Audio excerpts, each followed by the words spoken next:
All right, so UFC 297 just ended, and we got some controversy. We got to go over it. The main event, Sean Strickland versus Dricus du Plessis. Now, Dricus du Plessis is your new middleweight champion of the world. I'm saying that to let you guys know where I get to later in the video with the new announcement, which was a bit controversial and could have gone either way, but as it remains right now, Dricus du Plessis is the new middleweight champion of the world. What just happened? The breakdown.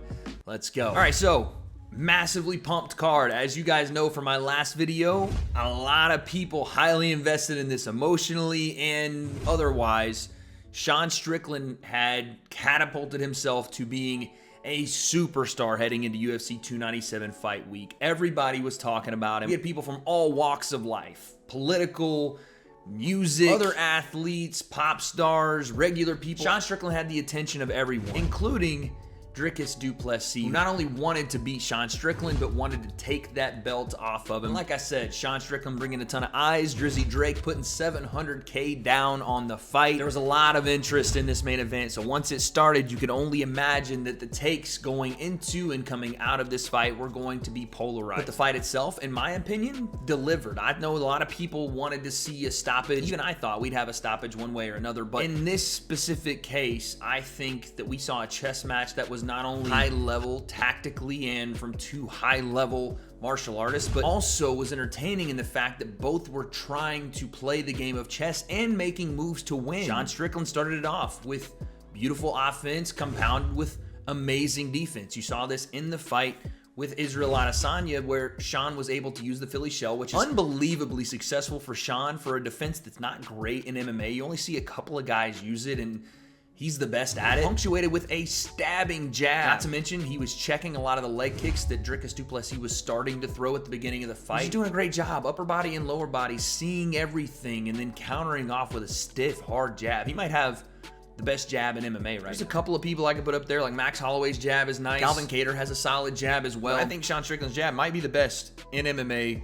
You just don't see it that punctual, that powerful, and that accurate continuously, and that's what it was throughout this fight. I thought Dricus du Plessis was having some trouble getting going because of some of the defense that Sean was giving him early, with checking some of those low leg kicks that he likes to use to set up a lot of his upper body work, and even some of the grappling he likes to set up off of his low leg kicks. They're a crucial part of his offense, and I thought Sean did a good job, especially again at the beginning of the fight, of being able to neutralize a lot of that. So I gave Sean Strickland the first round. I thought he won this round pretty convincingly.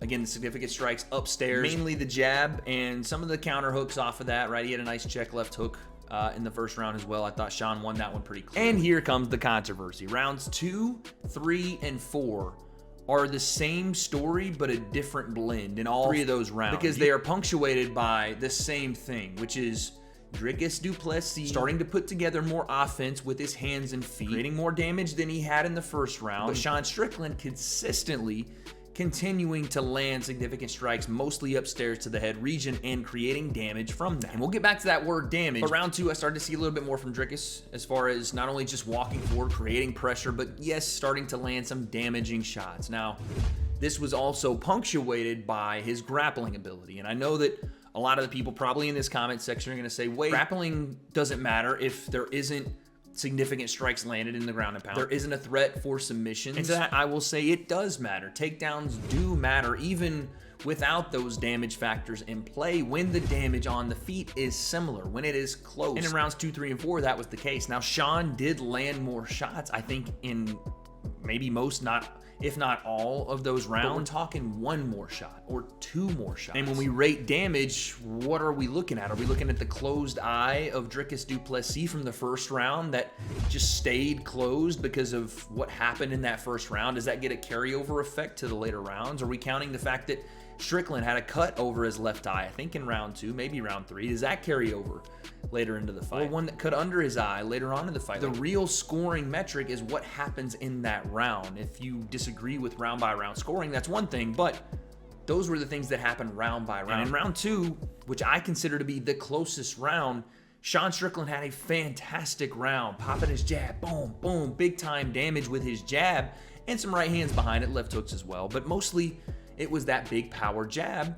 that Dricus, fair play, continued to walk on. But Dricus also had a good round with his leg kicks, with his body kicks, with his flailing overhands and his blitzes forward. He was having more success, and then on top of that, you add in some of the takedowns and the grappling sequences. So that was a big factor. His takedowns that did land, they weren't takedowns and straight back to his feet, or else they wouldn't be counted as takedowns, which Dricus landed 6 of 11. Now, yes, Sean Strickland did outstrike Dricus du Plessis in total, and I think probably by, I'm recording this right after the pay-per-view ended, but probably by round for at least 3, maybe 4 of those rounds. And in some of those rounds, we're talking about a difference of 1, 2, 3, potentially 4 strikes. So when you have the damage from both fighters being similar, and you add the pressure from Dricus du Plessis, and you had the takedowns from Dricus du Plessis, I can start to see why 2 judges gave this fight to Dricus 3-2. So like I said, in round 2, I thought Dricus did just enough to edge it out. But again, wouldn't be mad if you said Strickland wins round 2. And if you do say Strickland wins round 2, then yes,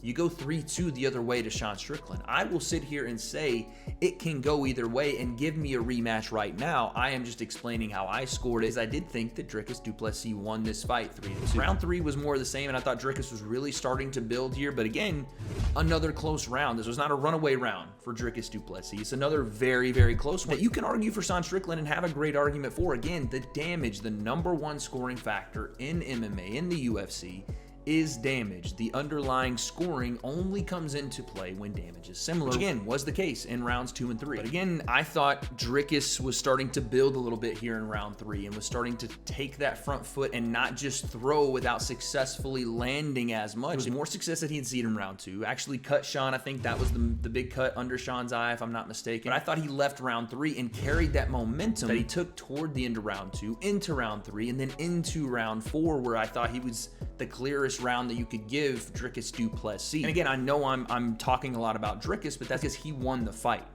On the judges' scorecards, he won. But this isn't to discount in any way Sean Strickland's fight. He had a fantastic fight here. Again, one of the most defensively sound fighters I think I've seen in a very long time at the highest level, using minimal movements and effort to get done a maximal level of defense to offense transition. There's a lot of stuff that guys are going to be picking up that Strickland does. Takes almost no movement. That takes almost no effort. Just a heightened sense of awareness and reaction time built through instinct, sparring, whatever it is, that he's able to check a lot of things, lower body, upper body, and then counter off. Like I said, round 4 was, I thought, pretty clear to Dricus du Plessis. I thought he had, again, mounted a little bit of momentum, and the striking was starting to even turn in his favor in this round.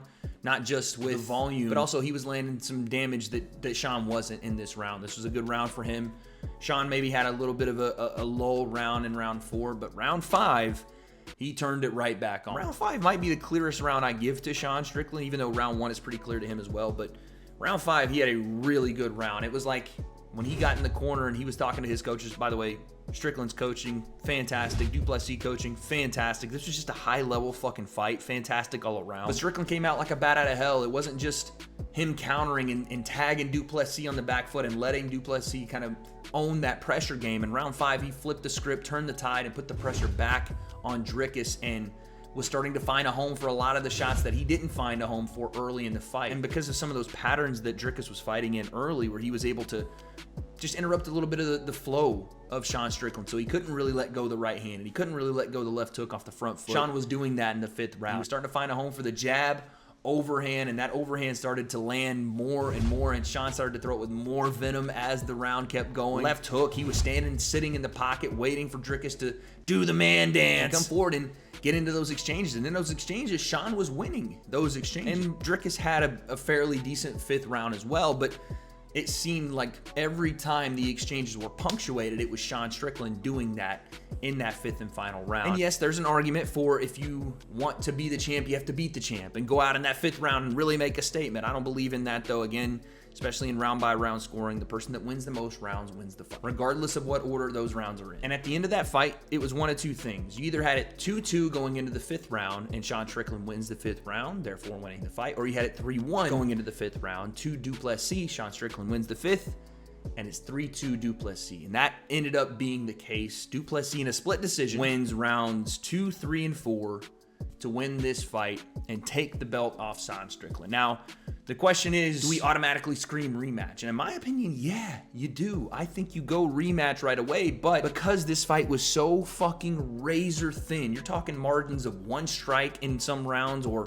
1 takedown in some, like, it was that close. Round by round, it's a toss-up. I don't want to hear robbery because this literally could have gone either way. This is not, in my opinion, a robbery. So this is why I say, while I'm not a big fan of just giving the champ a rematch just because he's the champ, this one, in my opinion, deserves it. This was such a good fight, such a high-level technical battle. I think they go back to it, but I think the UFC wants to make that Dricus du Plessis and Israel Adesanya fight on UFC 300, which I understand is probably a big money fight, and there's a bit of a rivalry there. Those two actually have some real bad blood, whereas I think Sean Strickland and du Plessis was more just competition that kind of spilled over into this kind of weird personal thing. But I think those two actually like each other. I just love the fight, and I think they should run it back. It's a very, very good fight, and I think if they do run it back, we get an even better one now that they've seen each other in that ring. They've been able to win 5 rounds and understand each's strengths and weaknesses. I think it's a great fight. But do I think this is a robbery? No. Do I think there's a lot of people now highly involved because they're fans of Sean Strickland and want to see him do well? Yes. But I also think there's not only a case to be made for Sean Strickland, but